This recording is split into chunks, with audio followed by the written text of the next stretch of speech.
Di koridor-koridor megah Istana Federasi Jura Tempes, pagi itu dimulai dengan kepanikan kecil dari dua pelayan setia yang sedang kebingungan. Suna berjalan tergesa-gesa dengan raut wajah cemas, matanya menyapu setiap sudut ruangan yang luas. Di tengah jalan, ia berpapasan dengan Sion yang juga tampak sedang mencari-cari sesuatu. Dengan nada penuh kekhawatiran, Suna langsung bertanya, "Apakah kalian berdua melihat Yang Mulia Rimuru?" Sion menghentikan langkahnya, menghela napas panjang sembari menunjukkan ekspresi yang tak kalah nelangsa. "Mengenai Yang Mulia Rimuru, sungguh disayangkan hari ini saya belum melihat beliau satu kali pun," jawab Sion dengan nada yang dibuat-buat sedih. Suna hanya bisa mengembuskan napas pasrah. "Ah, begitu ya. Kira-kira Yang Mulia Rimuru sedang berada di mana, ya?"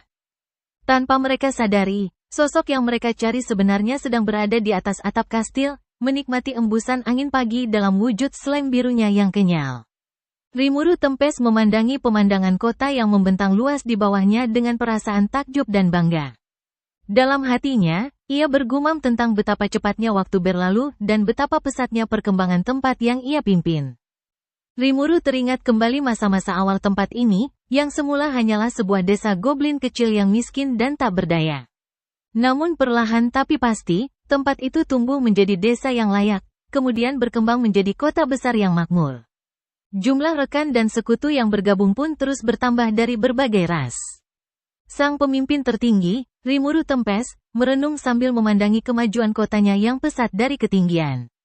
Melalui sudut pandangnya, terlihat jelas bagaimana berbagai rencana tata kota sedang berjalan secara simultan, termasuk pengembangan labirin atau dungeon yang menjadi daya tarik baru bagi para petualang dunia luar. Tujuan utama Rimuru tetap konsisten sejak awal, yaitu menciptakan hubungan simbiosis mutualisme antara manusia dan monster agar dapat hidup berdampingan dalam harmoni tanpa ada diskriminasi sosial. Dalam hatinya, Rimuru sangat mensyukuri kehadiran rekan digital setianya, sang raja kebijaksanaan atau Great Sage yang kini telah berevolusi menjadi Raphael, yang selalu siap siaga membantu mengeksekusi seluruh rencana ambisius tersebut.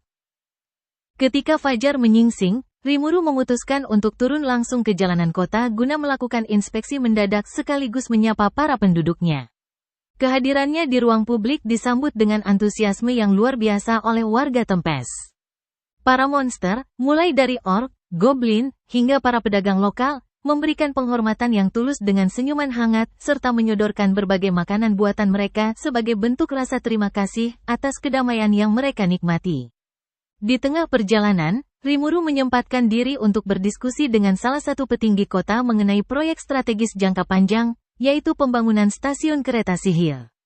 Proyek transportasi massal ini digadang-gadang akan menjadi urat nadi perekonomian yang menghubungkan Tempes dengan kerajaan Razania, serta negara-negara tetangga lainnya di masa depan. Meskipun sempat merasa canggung dengan selera estetika bawahannya yang cenderung membangun gedung-gedung pemerintahan dengan gaya yang terlalu mewah dan megah, Rimuru memaklumi hal tersebut sebagai ekspresi kebanggaan rakyat terhadap kemajuan negara mereka. Namun, suasana damai tersebut sedikit terusik ketika Rimuru menyaksikan sebuah keributan di area pendaftaran dungeon. Seorang petualang manusia tampak mengamuk dan melayangkan protes keras kepada petugas administrasi. Petualang tersebut merasa ditipu oleh sistem labirin karena dirinya bersama tim tidak pernah berhasil melewati lantai pertama, bahkan selalu tersesat dan kehabisan perbekalan sebelum menemukan tangga turun. Dengan penuh emosi, petualang tersebut menuduh monster di Tempes sengaja membuat jebakan curang hanya demi meraup keuntungan dari biaya registrasi masuk. Setelah mendengarkan penjelasan dari petugas, Rimuru menyadari bahwa fenomena kekalahan ini bukan lagi kasus tunggal, lantas keluhan yang mulai marak terjadi di kalangan petualang pemula yang nekat menantang labirin tanpa persiapan matang.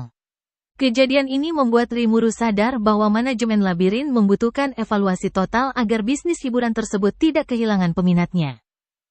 Setelah mengatasi masalah di jalanan, Rimuru mengalihkan fokusnya ke bidang pendidikan dengan mengunjungi sekolah lokal yang baru didirikan. Di sana, suasana tampak sangat hidup karena anak-anak didiknya tengah mengikuti kelas sihir elemental yang dipimpin langsung oleh Hinata Sakaguchi. Kehadiran Hinata sebagai instruktur tamu membawa dampak positif yang sangat signifikan. Anak-anak yang biasanya sulit diatur kini menjadi sangat patuh dan fokus menyerap setiap materi yang diajarkan oleh sang ksatria suci tersebut. Berdasarkan diskusi Rimuru dengan guru lokal, pemindahan anak-anak ini ke sekolah Tempest terbukti menjadi keputusan yang sangat tepat. Selain memfasilitasi perkembangan sihir mereka secara aman, langkah ini juga diambil sebagai tindakan preventif untuk mengamankan anak-anak tersebut dari pengaruh buruk Yuki Kagurazaka, yang kini telah dicurigai kuat sebagai dalang utama di balik berbagai konspirasi gelap di kerajaan Ingrasia. Sementara Rimuru sibuk memikirkan urusan negara, di sudut lain kota, tepatnya di area dapur istana, situasi komikal tengah terjadi. Shion, sekretaris kedua Rimuru yang terkenal dengan kemampuan memasaknya yang mengerikan, sedang diawasi dengan ketat oleh Benimaru dan Suna. Ketegangan sempat memuncak ketika Shion mencoba meracik sebuah hidangan baru, memicu kepanikan tersendiri bagi siapa saja yang mengetahui rekam jejak masakan beracun miliknya. Beruntung, situasi tersebut berhasil dialihkan saat Suna membawakan kue camilan baru yang sukses memikat perhatian Rimuru. Kejadian-kejadian kecil ini memperlihatkan dinamika keseharian para petinggi Tempest yang penuh warna di balik tanggung jawab besar mereka. Di tempat yang jauh dari kedamaian Tempest, atmosfer politik justru terasa sangat tegang. Di sebuah ruangan rahasia, Yuki Kagurazaka sedang mengadakan pertemuan tertutup bersama rekan-rekan konspirasinya, termasuk Laples dan beberapa sekutu setianya. Yuki dengan wajah serius mengakui bahwa posisi politiknya kini berada di ujung tanduk karena Rimuru telah mencurigai keterlibatannya dalam memanipulasi informasi yang hampir memicu perang antara Rimuru dan Hinata beberapa waktu lalu. Meskipun menyadari bahwa Rimuru telah mengumpulkan cukup banyak bukti tidak langsung, seperti penggunaan kertas khusus buatan Kekaisaran Timur, serta hubungan dagangnya yang mencurigakan, Yuki memilih untuk tidak panik atau melakukan konfrontasi militer secara terbuka. Mengingat Tempest baru-baru ini mengajukan kerjasama formal dengan asosiasi petualang yang dipimpinnya untuk mempromosikan labirin, Yuki melihat peluang emas untuk memanfaatkan situasi tersebut demi menjaga stabilitas faksi miliknya. Ia memutuskan untuk tetap berpura-pura bersikap kooperatif di permukaan demi menyembunyikan agenda rahasianya dalam ambisi jangka panjang untuk menguasai wilayah barat. Kembali ke Tempest, Rimuru segera menggelar rapat evaluasi perdana pasca uji coba labirin bersama seluruh jajaran kabinet utamanya. Dalam rapat tersebut, Rimuru memaparkan fakta mengecewakan bahwa mayoritas petualang manusia saat ini memiliki kapasitas bertarung yang sangat rendah, mereka tidak memiliki strategi navigasi, mudah panik saat menghadapi monster tingkat rendah, dan seringkali menyerah hanya karena kelaparan di dalam labirin. Menanggapi krisis operasional ini, Masayuki, sang pahlawan kilat yang hadir sebagai pengamat, memberikan sumbangsi pemikiran yang sangat brilian.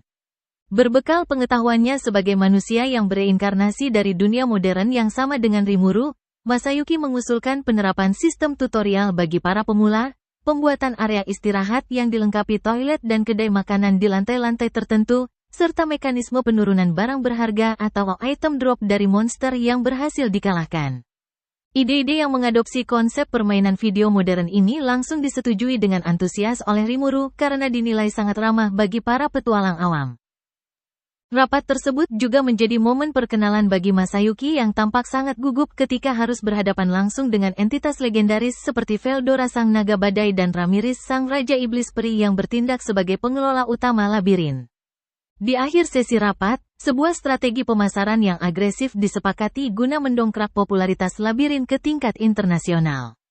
Tempest secara resmi merilis maklumat global berupa sayembara berhadiah fantastis bagi siapapun yang mampu menembus lantai-lantai krusial di dalam labirin. Pengumuman ini langsung menyebar luas ke berbagai kerajaan manusia dan memicu gelombang antusiasme yang masif di kalangan petualang tingkat tinggi serta para bangsawan yang mulai mendanai ekspedisi besar-besaran ke Tempest.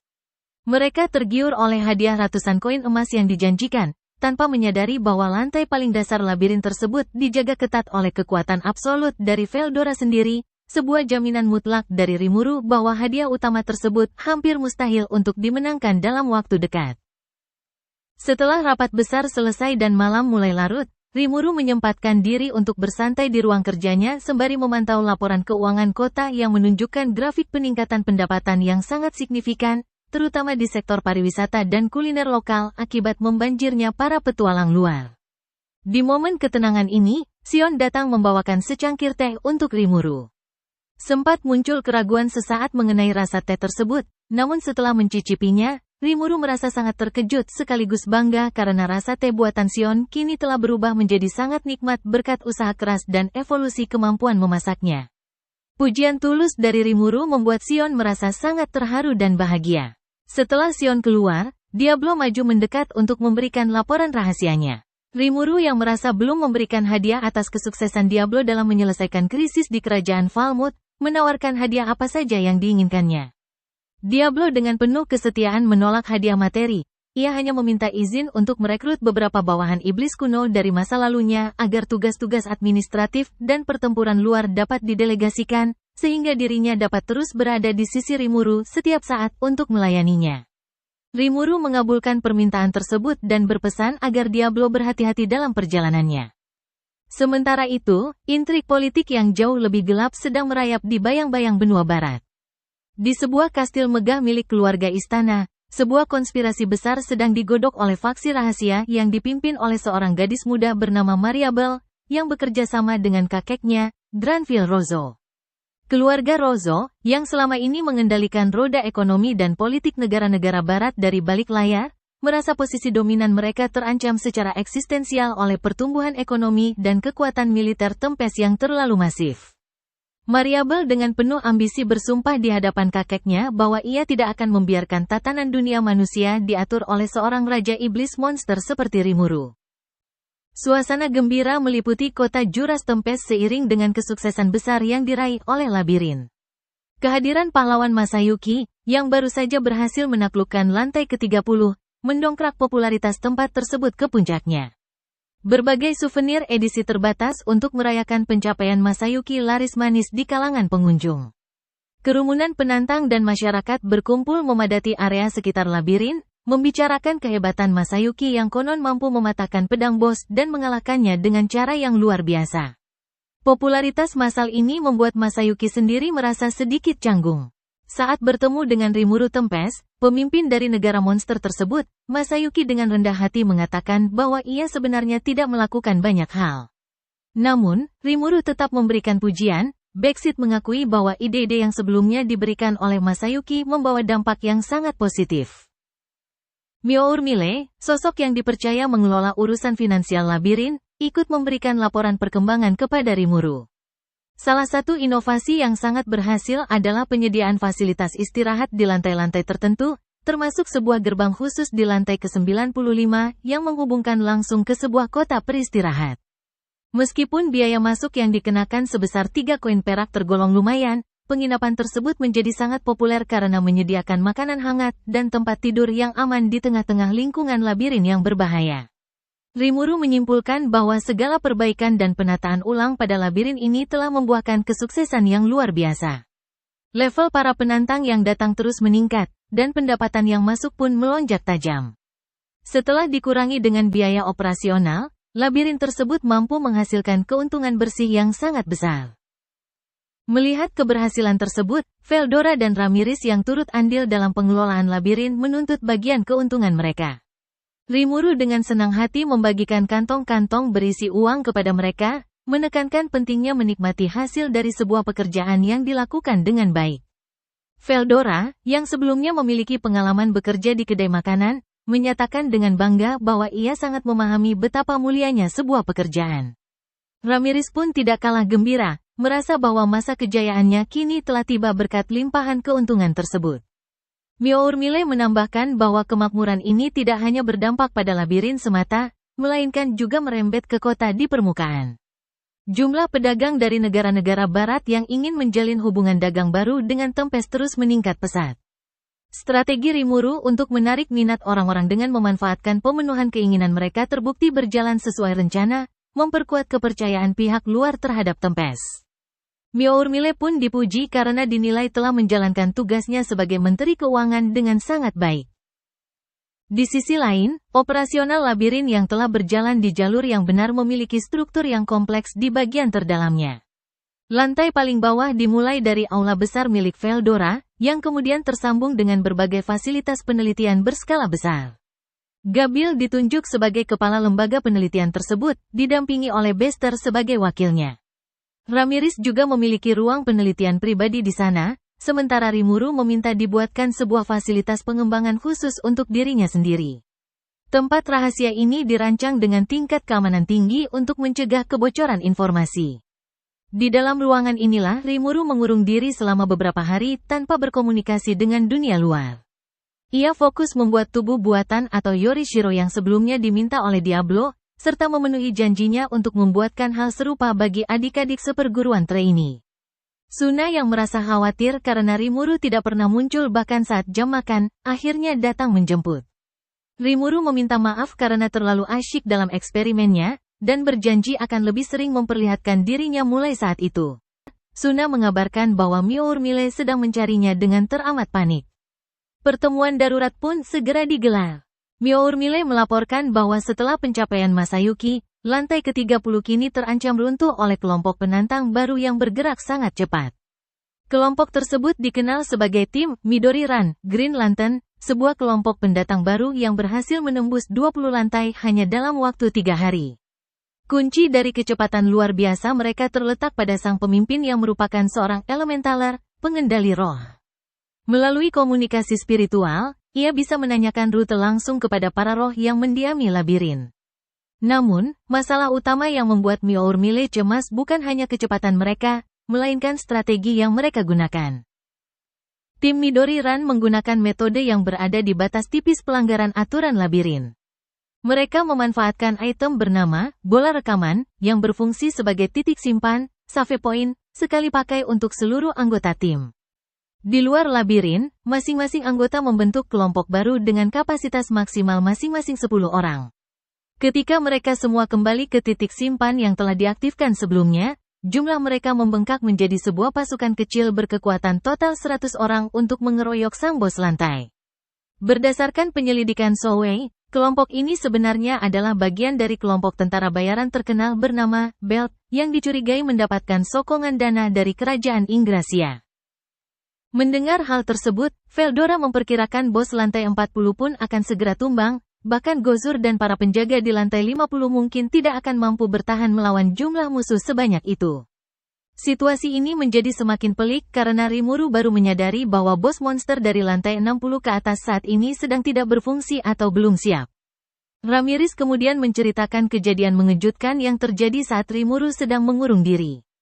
Sebelumnya, Rimuru berjanji kepada Hinata Sakaguchi untuk mengizinkan para kesatria suci, Crusaders, melakukan latihan tempur di dalam labirin.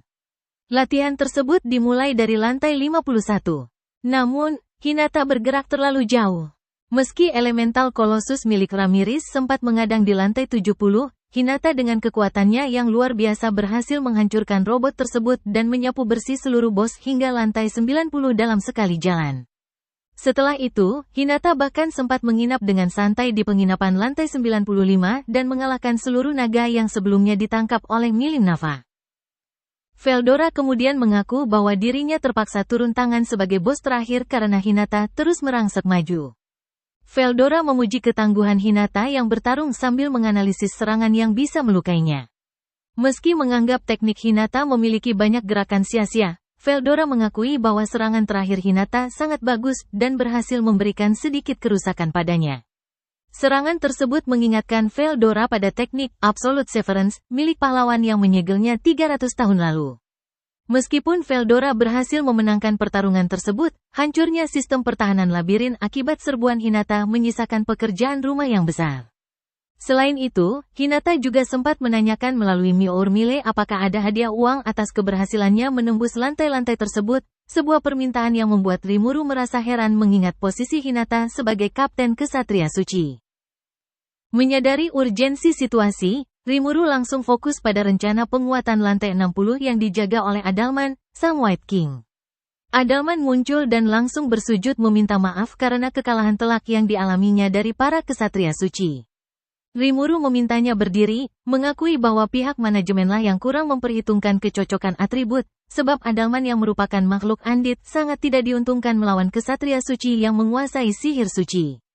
Rimuru juga membeberkan alasan mengapa Adalman tidak bisa lagi menggunakan sihir suci miliknya yang dulu. Sihir suci adalah kekuatan yang berbasis pada keimanan, pengguna harus memuja entitas yang mampu memanipulasi energi spiritual dan meminjam kekuatan melalui sebuah kontrak.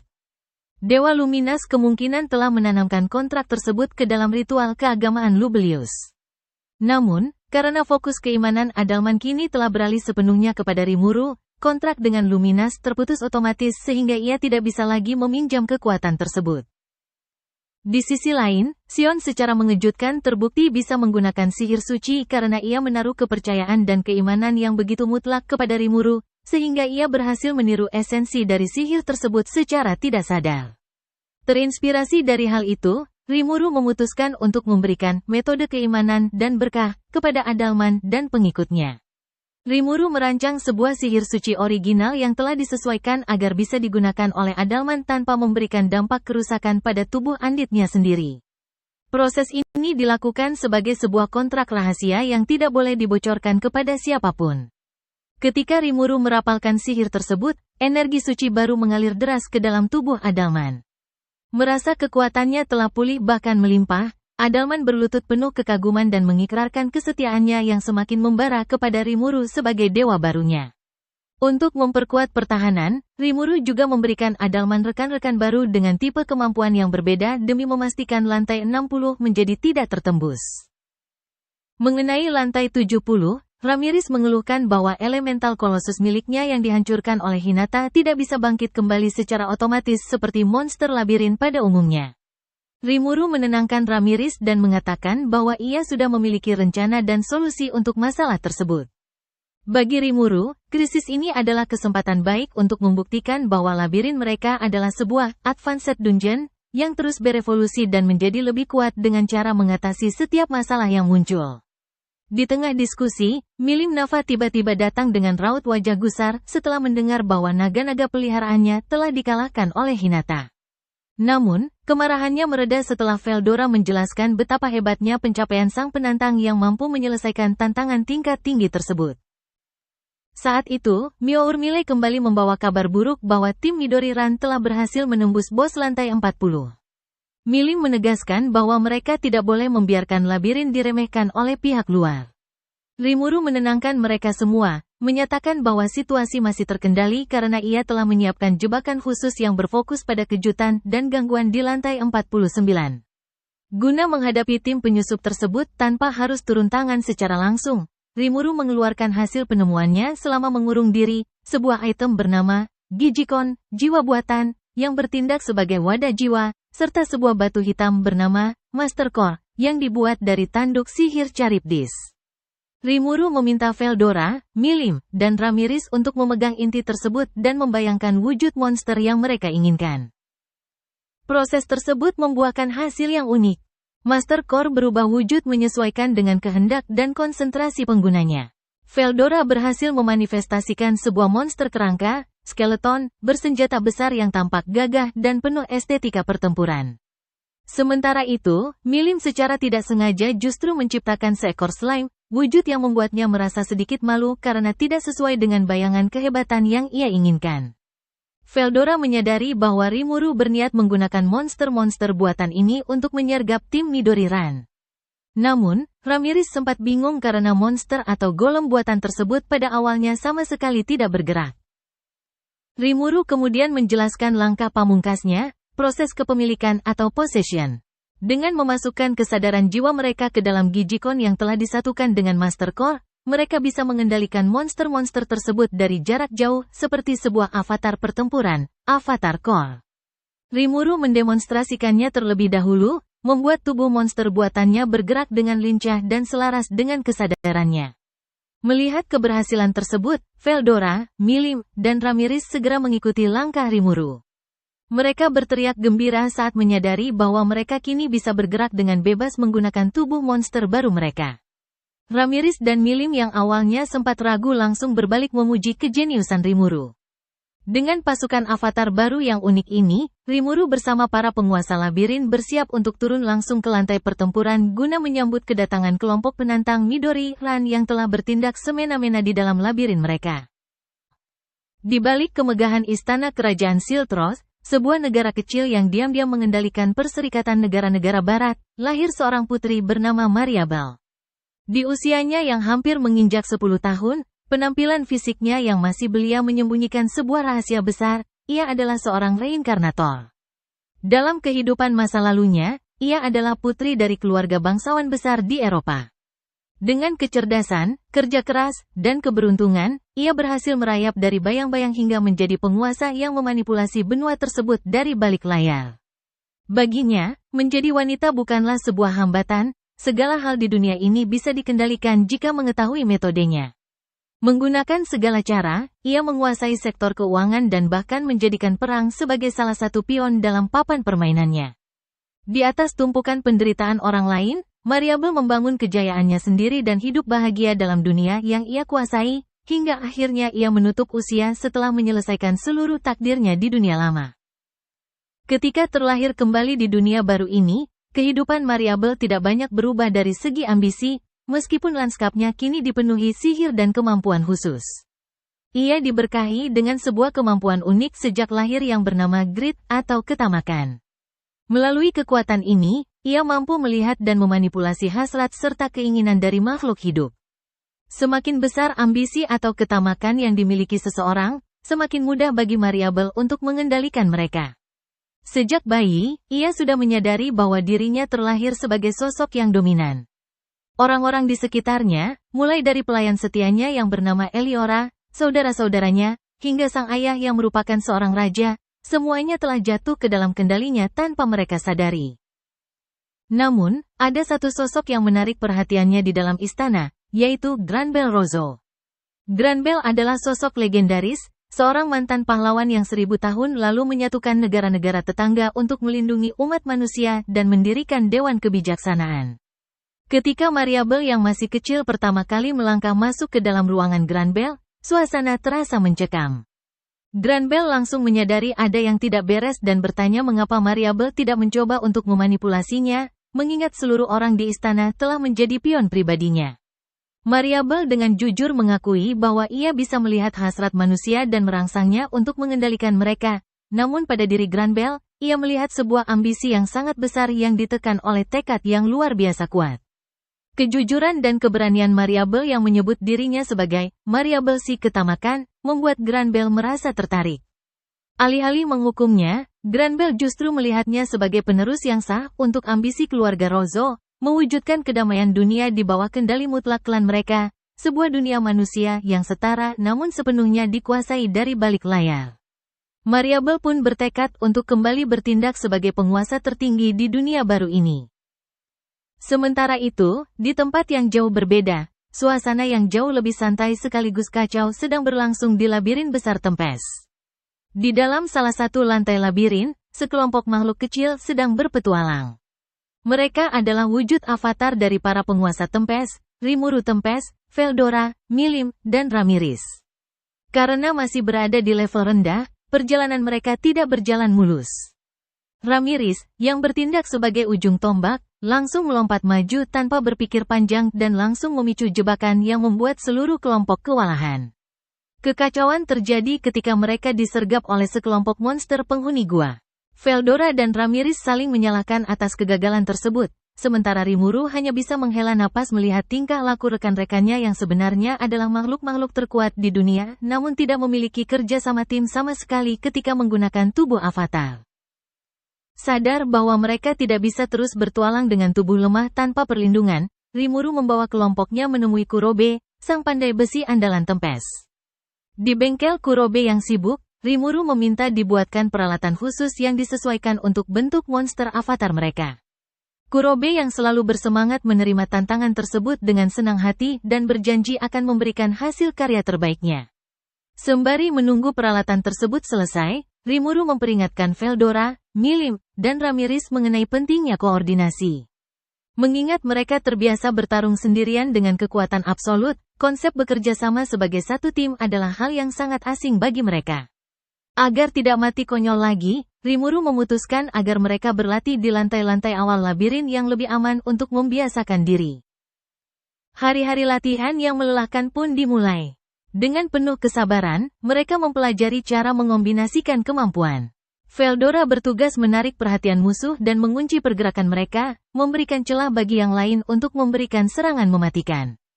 Perlahan tapi pasti, performa tim meningkat drastis hingga mereka akhirnya mampu menumbangkan monster boss di lantai tersebut.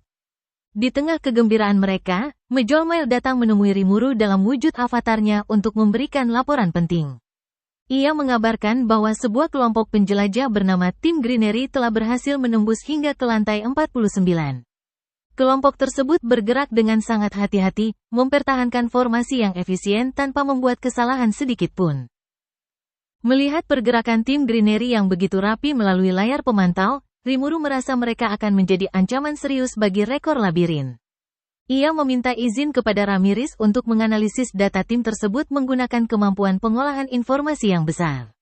Setelah mendapatkan izin, analisis menunjukkan bahwa pemimpin tim Greenery memiliki kekuatan di atas peringkat A, sementara anggota lainnya setara dengan peringkat A menyadari bahwa konfrontasi langsung dengan avatar level rendah mereka akan sangat berisiko.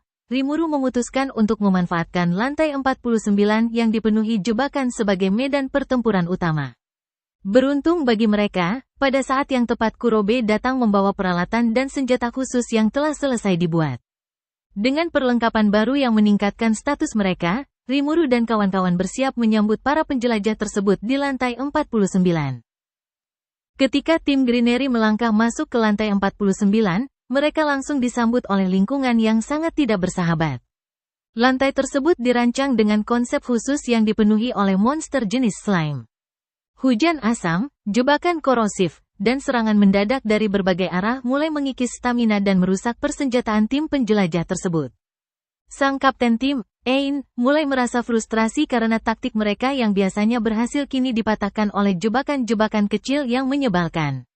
Di tengah kekacauan itu, Rimuru dan timnya yang kini mengubah wujud menjadi hantu mulai melancarkan serangan kombinasi mereka. Memanfaatkan area yang dipenuhi kolam slime, Rimuru memanfaatkan momen tersebut untuk menguji sebuah teori, apakah ia bisa menggunakan sihir suci jika ia mengarahkan keyakinan dan doa kepada dirinya sendiri. Dengan merapalkan mantra Holy Ray, sebuah cahaya suci yang besar melesat dan berhasil menyapu bersih sisa-sisa anggota tim Greenery. Kemenangan tersebut disambut gembira oleh Veldora dan yang lainnya. Sementara mereka merayakan keberhasilan, Rimuru justru tenggelam dalam analisis mendalam mengenai mekanisme sihir suci. Meskipun Rimuru menikmati waktu bersenang-senang di dalam labirin yang ia ciptakan sendiri, sebuah pertanyaan besar tetap mengganjal di pikirannya mengenai siapa sebenarnya sosok bangsawan di balik pendanaan tim Greenery yang begitu kuat. Di tempat lain, kepulangan tim Greenery yang gagal total memicu pertemuan penting di sebuah ruangan rahasia. Yuki Kagurazaka, sang Grandmaster dari Asosiasi Kebebasan, dipanggil oleh perwakilan klan Rozo untuk mempertanggungjawabkan kegagalan tersebut. Rekan dari klan Rozo merasa kecewa karena mereka mengharapkan hasil yang bagus sebagai penyandang dana. Namun Yuki dengan santai membela diri bahwa ia tidak meninggalkan bukti apapun yang bisa mengarah kepada mereka. Tak lama kemudian, Mariable melangkah masuk ke dalam ruangan. Kehadiran gadis kecil ini membawa intimidasi yang nyata. Ia langsung mengonfrontasi Yuki mengenai kemampuan aslinya jika harus berhadapan langsung dengan Rimuru Tempest. Yuki menjelaskan bahwa Rimuru adalah lawan yang sangat sulit, bahkan Hinata Sakaguchi pun tidak mampu mengalahkannya.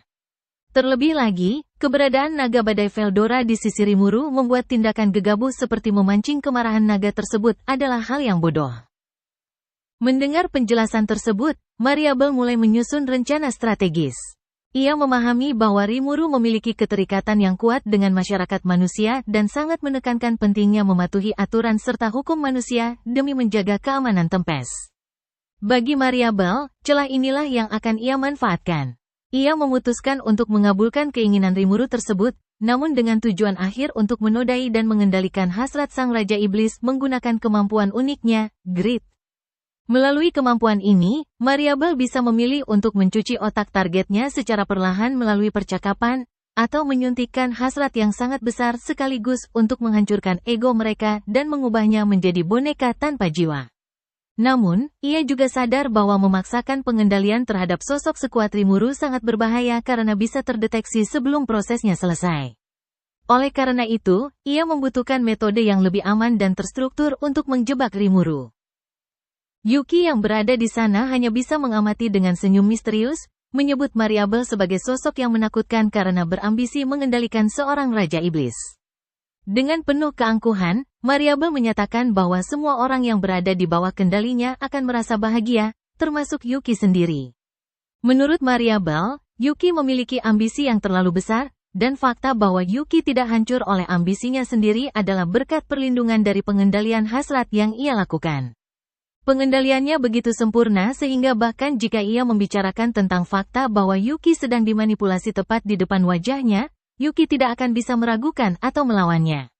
Sebagai langkah awal dari rencana besarnya, Variable memutuskan untuk menulis sebuah surat undangan resmi kepada Rimuru Tempest, mengundangnya ke Dewan Kebijaksanaan untuk melihat bagaimana reaksi Sang Raja Iblis, sembari bersiap untuk merebut segala hal yang dimiliki Rimuru jika situasi mendesak.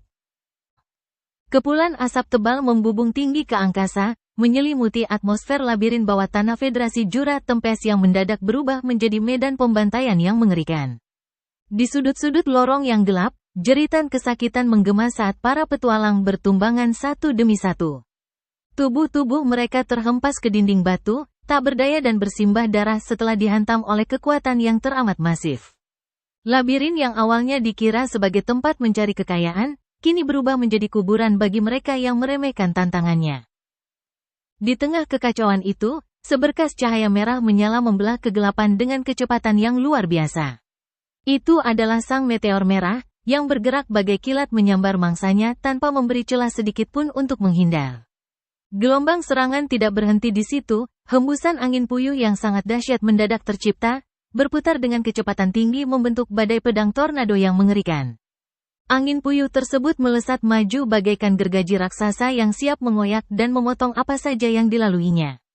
Barisan belakang para petualang yang bertugas sebagai penyembuh dan penyokong instan hancur lebur dalam sekejap mata. Di bawah tekanan yang begitu menakutkan, jeritan keputusasaan para petualang terdengar memilukan sebelum akhirnya mereka sepenuhnya takluk dan binasa di tangan para penjaga labirin yang tak kenal ampun.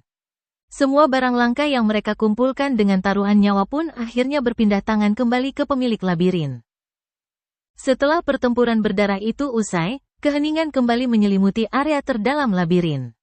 Sosok-sosok monster penjaga yang berdiri di atas puing-puing kehancuran justru mendengus kecewa. Bagi mereka, bentrokan barusan sama sekali tidak memuaskan dahaga bertarung mereka karena para penantang dirasa terlalu lemah dan rapuh. Meski demikian, salah satu dari mereka segera memperingatkan rekan-rekan lainnya untuk tidak larut dalam kesombongan. Mereka sadar betul bahwa tugas utama mereka adalah terus mengasah kemampuan demi menjaga martabat labirin. Sejak insiden penyerangan hebat oleh kelompok Liuran beberapa waktu lalu, para penjaga ini terus menempa diri lewat latihan Spartan yang ekstrim setiap harinya. Mereka tahu ancaman bisa datang kapan saja, dan musuh kuat seperti kelompok Liuran pasti sedang mengintai di luar sana untuk membalas dendam dengan kekuatan yang lebih mengerikan. Di sisi lain kota, promosi mengenai ketatnya tantangan di dalam labirin berjalan dengan sangat sukses. Sosok pahlawan Masayuki menjadi magnet utama yang menarik perhatian dunia luar. Dengan keberuntungan mutlaknya yang seolah mampu menundukkan hukum alam, Masayuki secara ajaib berhasil melengkapi seluruh set peralatan tempur legendaris yang sangat langka dalam waktu singkat. Ambisinya kini semakin membara untuk menembus pertahanan lantai ke-50. Untuk terus membakar antusiasme publik, rekaman-rekaman pertempuran paling brutal dan menegangkan dari Masayuki serta para penantang elit lainnya sengaja diedit secara dramatis lalu disiarkan ke seantero negeri. Strategi ini berhasil memicu gelombang kedatangan para ksatria, tentara bayaran, dan pemburu bayaran terkuat dari berbagai penjuru yang haus akan kejayaan dan kekuasaan. Namun, semakin dalam mereka melangkah, semakin dekat pula mereka dengan ajal, sebab para pencipta labirin yang memiliki kekuatan setara dewa telah menunggu di dasar terdalam untuk menguji batas akhir nyawa mereka. Ketika atmosfer ketegangan labirin berganti dengan hiruk-pikuk kedamaian di permukaan, Rimuru Tempest akhirnya menginjakkan kakinya kembali di ibu kota. Ia langsung disambut oleh laporan bahwa seorang tamu penting telah lama menantinya di ruang pertemuan. Rimuru tidak kembali sendirian, di sisinya berjalan Raja Iblis Milim Nafa yang tampak ceria.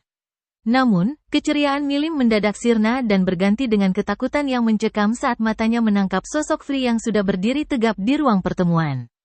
Aura intimidasi langsung memancar dari tubuh Free ketika ia mulai mempertanyakan nasib tugas-tugas kenegaraan dan pekerjaan rumah yang sengaja ditinggalkan oleh Milim.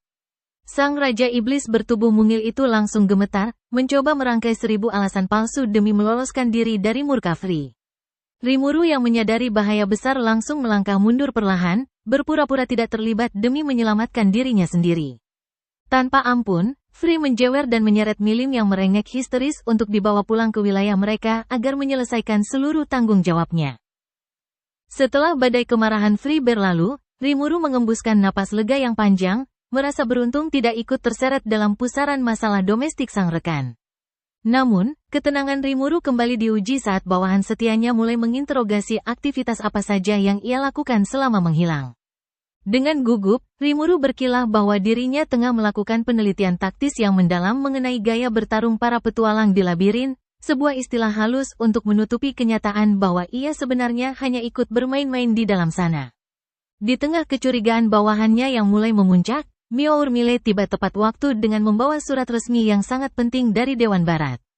Surat tersebut berisi panggilan darurat untuk menghadiri sidang paripurna guna menentukan apakah Federasi Jura Tempest layak diakui sebagai bagian dari aliansi negara manusia atau tidak.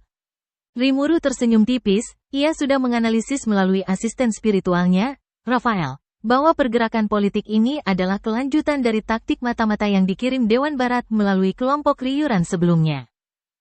Sementara persiapan diplomatik mulai digodok di Tempest, roda perekonomian dunia luar sedang bergerak ke arah yang lebih kompleks dan manipulatif. Sistem barter kuno berbasis hasil bumi kini telah bergeser sepenuhnya menjadi ekonomi moneter yang dikendalikan oleh koin-koin berharga serta surat-surat kontrak dagang berbasis uang kertas. Di balik kemegahan sistem keuangan Dewan Barat ini, terdapat kekuatan gelap yang mengendalikan segalanya dari balik bayangan.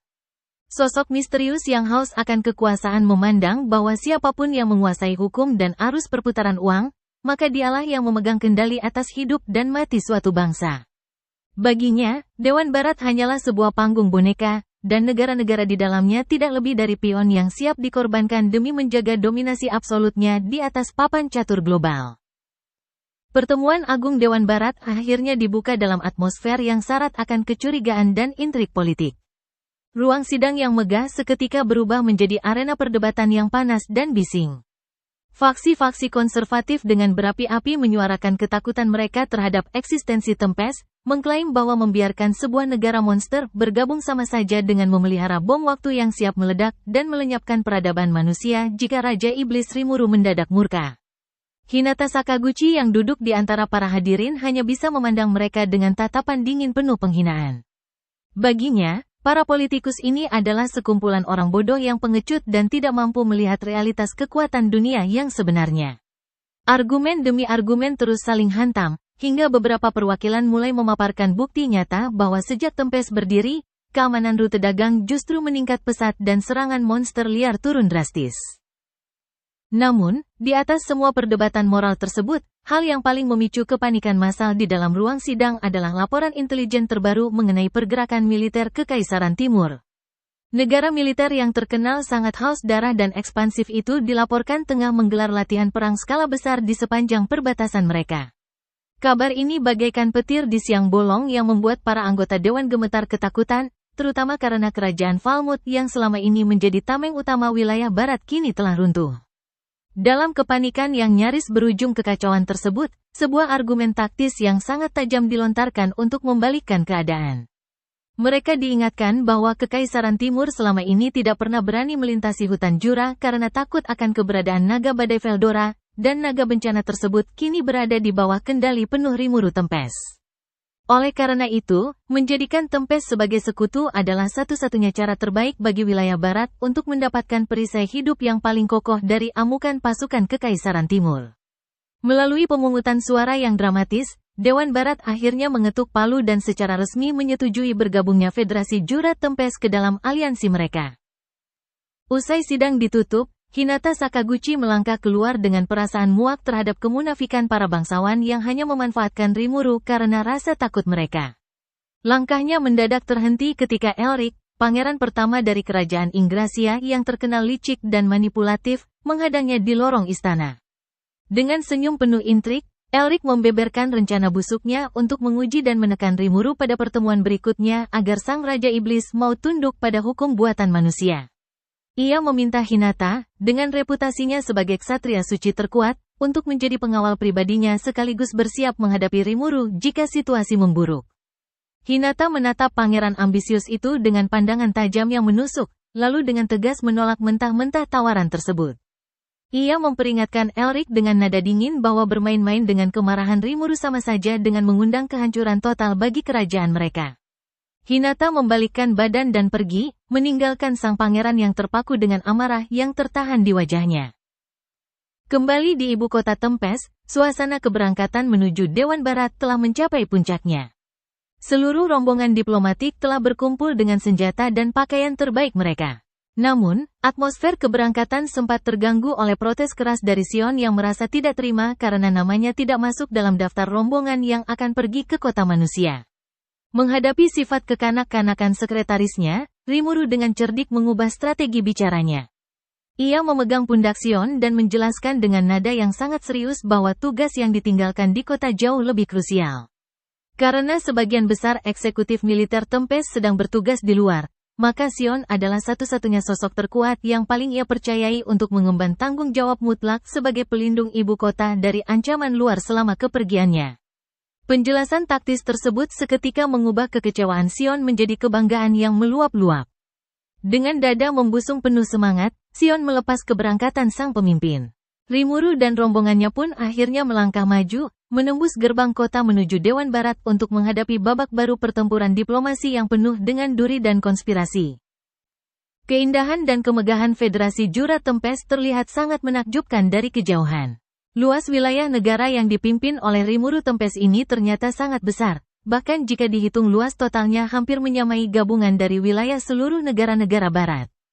Perkembangan pesat ini membawa harapan besar bagi para pengikut Rimuru. Mereka sangat berharap bahwa jika Tempest berhasil bergabung dengan Dewan Negara-Negara Barat besok, maka impian besar Rimuru untuk mewujudkan dunia di mana manusia dan monster dapat hidup berdampingan secara damai akan segera tercapai. Momen krusial ini menjadi langkah awal yang sangat penting menuju kemakmuran bersama antara umat manusia dan kaum monster. Sebelum hari besar itu tiba, suasana di area pertokoan Tempest tampak sangat ramai dan dipenuhi oleh hilir mudik warga serta pengunjung. Rimuru berjalan-jalan bersama para pengikut setianya, termasuk Suna, Benimaru, dan Souei. Ketika mereka melewati sebuah toko pakaian, para pelayan toko menyambut mereka dengan sangat ramah dan memuji keimutan Rimuru. Rimuru, yang ingin menunjukkan rasa terima kasih atas kerja keras para bawahannya selama ini, menyuruh Suna untuk memilih pakaian apa saja yang dia sukai sebagai hadiah. Suna merasa sangat gembira dan berterima kasih atas kebaikan tuannya. Tidak hanya kepada Suna, Rimuru juga menawarkan hal yang sama kepada Benimaru dan Souei agar mereka memilih pakaian kasual. Meski awalnya Benimaru merasa pakaian yang dia kenakan saat itu sudah cukup, Rimuru mengingatkan bahwa baju formal mereka akan terlihat terlalu mencolok jika dipakai berjalan-jalan santai di kota.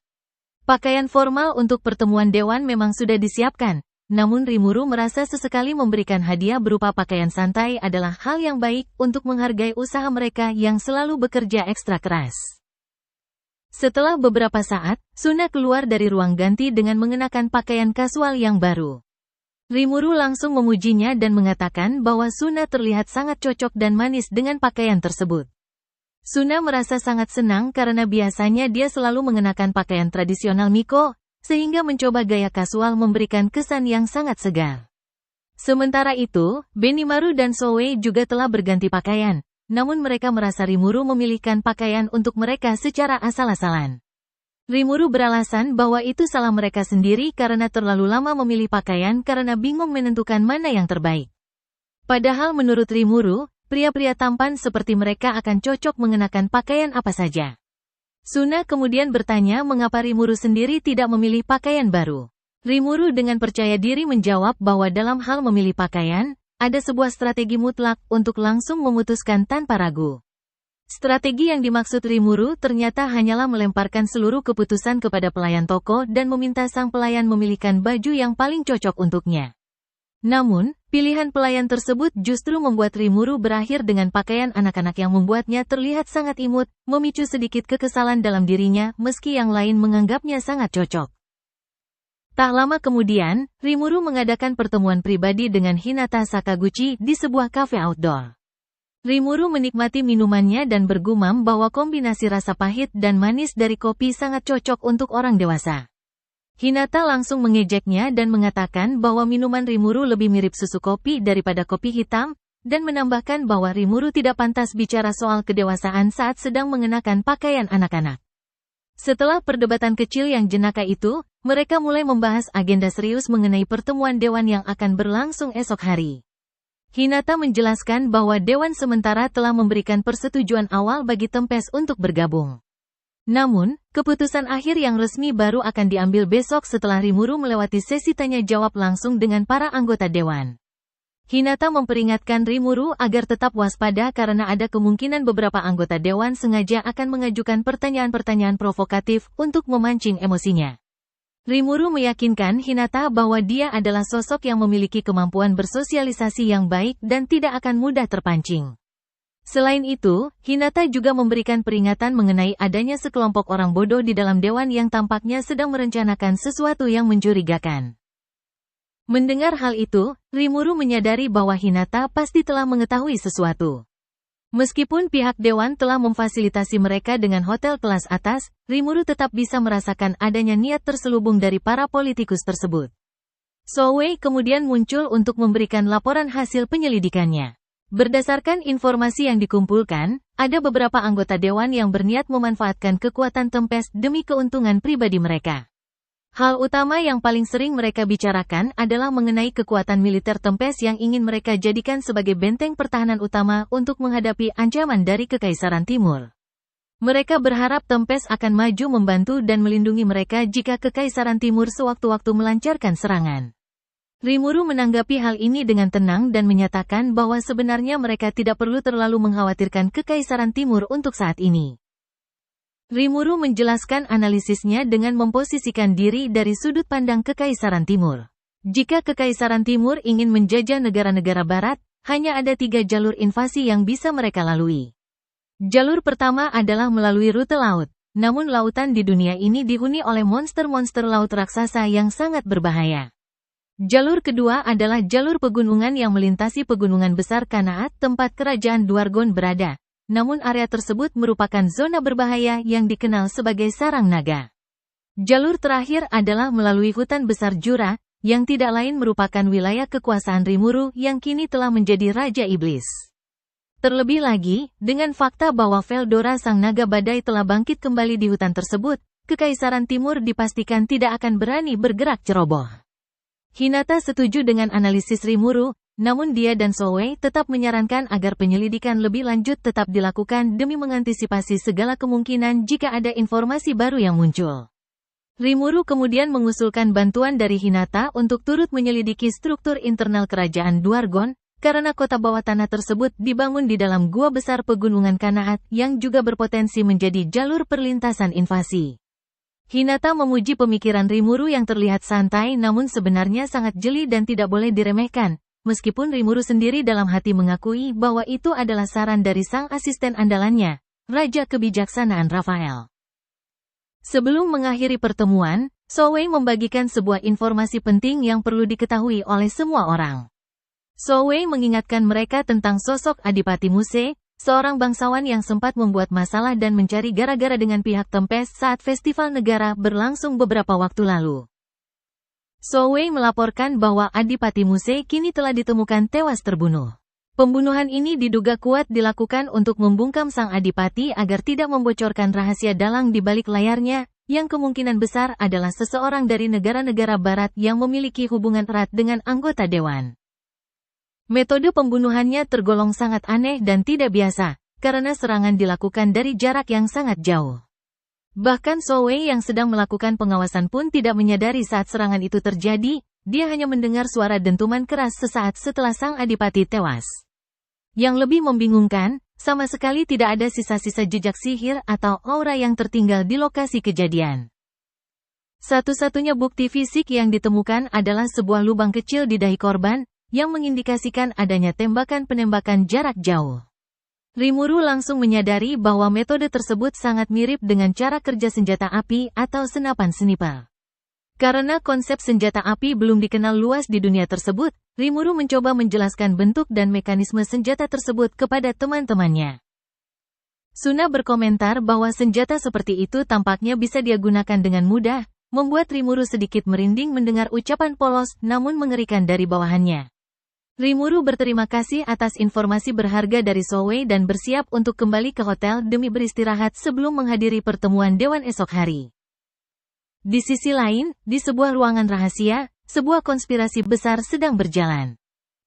Marlebel berencana memanfaatkan momen pertemuan dewan ini untuk melihat bagaimana reaksi dan tindakan yang akan diambil oleh Raja Iblis Rimuru. Dia berniat mencari cara yang paling pasti dan aman untuk bisa mengendalikan sang Raja Iblis sepenuhnya. Baginya, penerimaan Tempest sebagai anggota dewan hanyalah sebuah umpan belaka.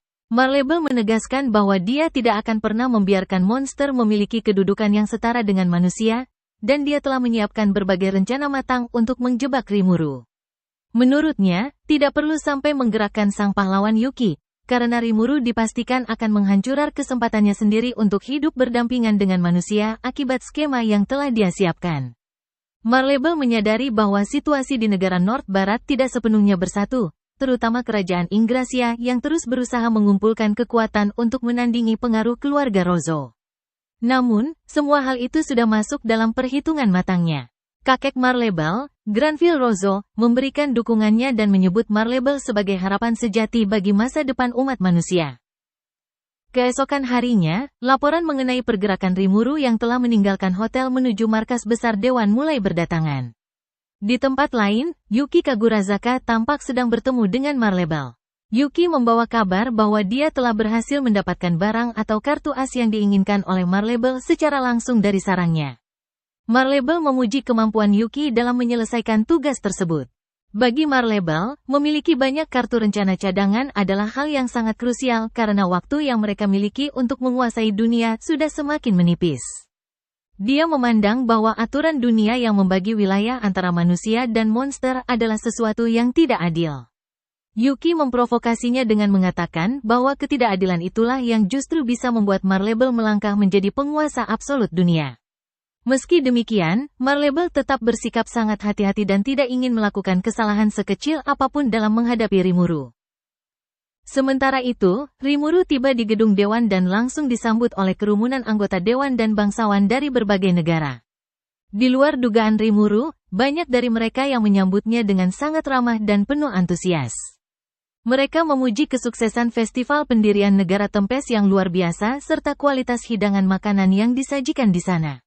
Mereka menyatakan keinginan besar mereka untuk menjalin hubungan persahabatan dan kerjasama yang erat dengan Tempest di masa depan. Rimuru merasa senang dan menyambut baik antusiasme tersebut, serta berjanji akan mengadakan acara serupa secara berkala. Namun, suasana ramah itu mendadak berubah ketika sekelompok perwakilan dari negara-negara besar maju ke depan. Dengan sikap yang sangat arogan dan penuh keangkuhan aristokrat, mereka menegur para bangsawan kecil yang dianggap tidak tahu tata krama karena berkerumun di sekitar Rimuru. Mereka meremehkan Rimuru dengan mengatakan bahwa sebagai seorang monster, Rimuru pasti tidak memahami etika dan tata krama kaum bangsawan manusia. Mereka bahkan dengan sombongnya menawarkan diri untuk mengajari Rimuru cara bersikap layaknya seorang bangsawan yang terhormat. Ketegangan mulai terasa saat para perwakilan negara besar ini mulai menuntut keuntungan sepihak. Mereka membahas proyek kereta sihir yang sedang dikembangkan oleh Tempest dan secara sepihak meminta agar perdagangan serta pengelolaan teknologi tersebut diserahkan kepada negara mereka. Ketika Rimuru mencoba menjelaskan bahwa proyek peletakan jalur rel kereta memiliki urutan prioritas berdasarkan wilayah, para perwakilan tersebut langsung memotong pembicaraan dan menuntut agar wilayah mereka yang didahulukan. Mereka memperlakukan Tempest seolah-olah negara monster tersebut hanyalah sebuah penyedia jasa yang bisa diperintah sesuka hati untuk kenyamanan mereka, tanpa memedulikan sistem perdagangan yang adil. Rimuru menyadari bahwa bernegosiasi dengan orang-orang arogan ini secara normal tidak akan membuahkan hasil, sehingga dia memutuskan untuk bersikap formal dan mengabaikan provokasi mereka. Benimaru dan Sion yang mendampingi Rimuru sempat merasa kesal dan ingin menyingkirkan orang-orang sombong tersebut. Namun, Sion menahan diri karena dia tahu Rimuru tidak akan sudi mengotori pikirannya hanya karena ucapan omong kosong dari manusia-manusia kerdil seperti mereka. Rimuru memuji kedewasaan sikap Sion dan Benimaru dalam menghadapi situasi tersebut. Tak lama kemudian, seorang pejabat dewan bernama Glenda muncul dan memperkenalkan diri sebagai ketua jalannya persidangan.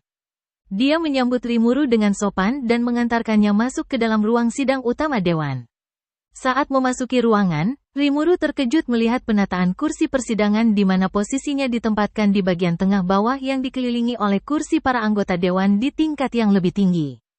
Rimuru menyadari bahwa tata letak ruangan ini sengaja dirancang sebagai bentuk pengamanan psikologis dan fisik untuk menekan posisinya sebagai perwakilan monster. Di salah satu sudut ruangan, Rimuru melihat kehadiran Hinata yang bertugas memimpin pasukan pengamanan.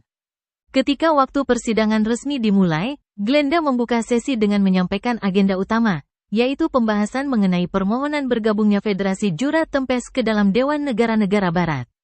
Glenda menyatakan bahwa pada dasarnya pihak Dewan siap menerima Tempest, namun ada 3 syarat mutlak yang harus dipenuhi oleh pihak Rimuru. Syarat pertama yang diajukan adalah kepatuhan penuh terhadap seluruh hukum internasional yang berlaku di negara-negara Barat.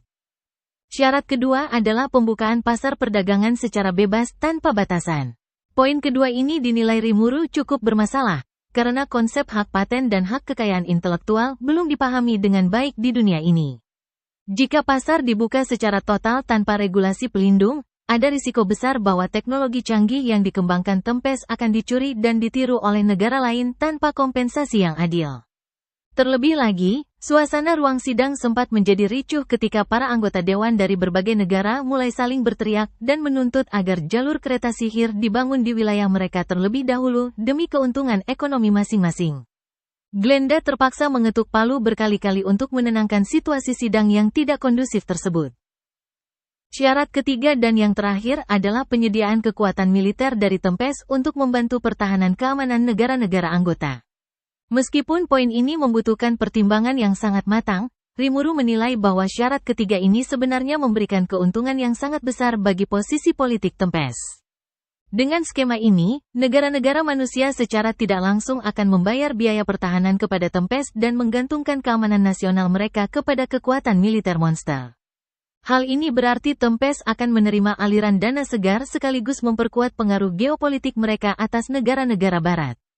Setelah Glenda selesai menjabarkan seluruh syarat tersebut, dia bertanya kepada Rimuru apakah ada keberatan atau argumen yang ingin disampaikan terkait poin-poin yang telah diajukan. Rimuru tidak langsung menjawab secara lisan, melainkan meminta bantuan dari keahlian analisis Raja Kebijaksanaan Rafael. Berkat kecepatan pemrosesan Rafael yang luar biasa, Suna maju ke depan meja ketua sidang dan menyerahkan sebuah dokumen tebal. Dokumen tersebut berisi rangkuman poin-poin pertanyaan, analisis mendalam, serta draft revisi dan solusi alternatif yang telah disusun secara sempurna oleh Rimuru. Glenda yang menerima dokumen tersebut tertegun dan sangat terkejut melihat betapa detail dan akuratnya koreksi yang dibuat oleh pihak Tempest, yang bahkan mampu memperbaiki celah-celah hukum dalam draft asli Dewan secara instan.